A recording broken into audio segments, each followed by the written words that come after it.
Hello viewers, আসসালামু আলাইকুম। নীলাঞ্জনাস গ্রুপের পক্ষ থেকে আমি ইব্রাহিম বলছি।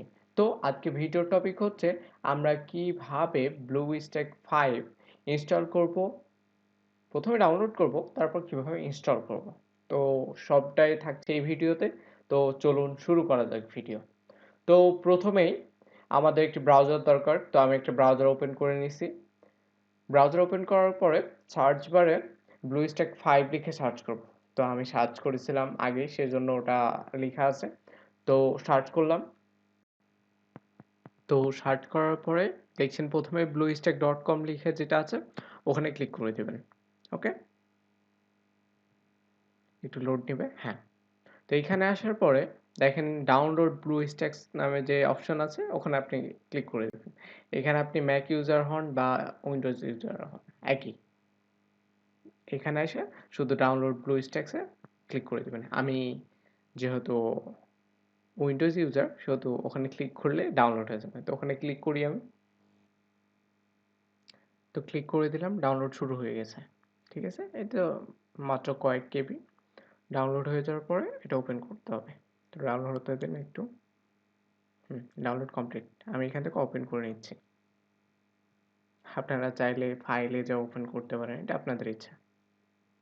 একটু ওয়েট করতে হবে। একটু ওয়েট করার পরে এরকম একটা অপশন চলে আসবে, তারপর ইনস্টল নাও ক্লিক করতে হবে। ইনস্টল নাও ক্লিক করার পরে ডাউনলোড শুরু হবে। ডাউনলোড এখানে দেখতে পাচ্ছেন। এটা ডাউনলোড হতে অনেক সময় লাগবে, কজ আমার নেট স্পিড অনেক স্লো।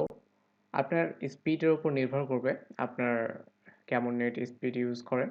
তো আমার অনেক স্লো, সেহেতু আমি একটু স্কিপ করব ভিডিওটা, যাতে আপনাদের দেখতে বিরক্ত না লাগে। ওকে, তো ডাউনলোড দেখছেন ইতিমধ্যে কমপ্লিট হয়ে গেছে এবং এটি ওপেন হচ্ছে। এইখানে ইন্টারফেসটা একাদ সময় একাদ রকম লাগে, ভাবিয়েন না যে আপনাদেরটা অন্য সেহেতু অন্যরকম, তাই না।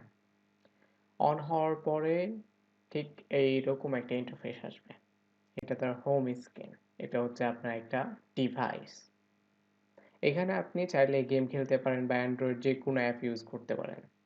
প্লে স্টোর দেখতে পাচ্ছেন, প্রয়োজনীয় কিছু অ্যাপস আছে, ক্যামেরা, ফোল্ডার, ক্রোম, একটা ব্রাউজার আছে।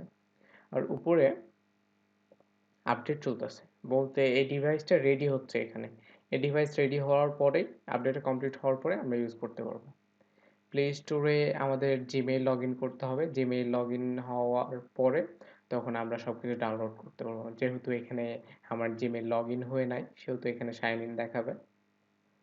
হুম, তো দেখতেই পাচ্ছেন সাইন ইন দেখাচ্ছে। তো আমি এখন সাইন ইন করছি না। তো আপনারা সাইন ইন করে নেবেন, তারপর গেম বা যেই কোনো অ্যাপ ইউজ করা আপনি ইউজ করবেন।